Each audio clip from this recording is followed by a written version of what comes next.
আজকের তাজা খবর এজিটি লাইভ 24/7 এ Tabung ni Bishimajo Indonesia kotor waktu bangka AGT Live 24/7 আমরা লাস্ট ডেতেও আমরা এক্সিকিউটিভ স্যারকে আমরা ডেপুটেশন দিয়ে এসেছিলাম।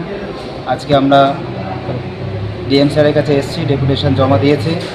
জল জীবন মিশনে আমরা কাজ লাস্ট 2 ইয়ার্স ধরে করছি এবং অনেক কাজ 95% শেষ হয়ে গেছে, 100% শেষ হয়ে গেছে, তার পেমেন্ট এখনও পর্যন্ত পাইনি। আমরা মার্কেটে আমাদের প্রায় 270 থেকে 300 শেয়ার মতো আমাদের পেন্ডিং আছে শুধু ফর সিপাহীজলা ডিস্ট্রিক্টের জন্য। এবং এতে আমাদের ছোট ছোট কন্ট্রাক্টর ভাইরাও আছে যারা তারাও এফেক্টেড, তারাও অনেক কষ্ট করে অনেক ফান্ড নিয়ে তারা কাজ শুরু করেছিল, তারাও একজন সুসাইড করার মতো পজিশনের মধ্যে চলে যাচ্ছে এবং তারা বাড়ির মা বোনেদের গয়না বন্ধক রেখে দিয়ে পর্যন্ত তারা টাকা নিয়ে এসেছিলো। সেই টাকা আমরা এখনও পর্যন্ত তারাও জমা দিতে পারেনি। তাতে মার্কেটের পাওনাদারেরাও তার বাড়িতে গিয়ে উপস্থিত হচ্ছে এবং তারা বাড়িতেও থাকতে পারছে না। শুধু তাই না, আমাদের কন্ট্রাক্টর অ্যাসোসিয়েশন ভাইদের মধ্যে একজন আছে যারা পরশুদিন উনি হার্ট অ্যাটাকও হয়েছেন, তিনি এখন হসপিটালাইজে আছে। নাম কি? হায়দ্রাবাদে আছেন, হায়দ্রাবাদে নিয়ে যাওয়া হয়েছে। সুমন মিয়া।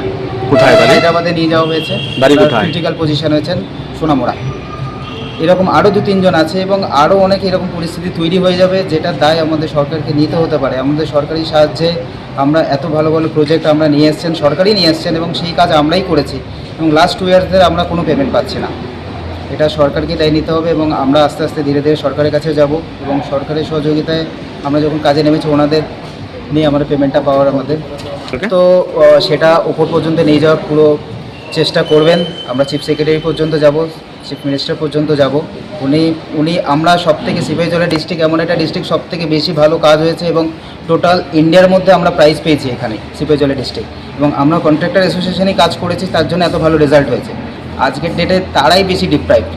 আজকের দিনে 300 কোটি টাকা সবথেকে বেশি ফান্ড সিপাহীজলা ডিস্ট্রিক্টে পেন্ডিং হয়ে আছে কাজ বেশি হওয়ার জন্য কিছু এবং এটা এফেক্টেড হবে সাধারণ মানুষজনে জল পাবে না।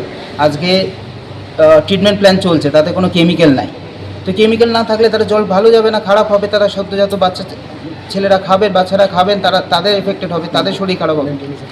মেনটেন্যান্স টোটাল কাজ বন্ধ। যারা পাম্প অপারেটর আছে, যারা আমাদের থ্রু দিয়ে চলে, তারা পাম্প বন্ধ করে দেবে, রিসেন্ট পাম্প বন্ধ করে দেবে, ঘরে ঘরে জল যাওয়া বন্ধ হয়ে যাবে। আমরাও রাস্তায় আসতে বাধ্য হব তখন।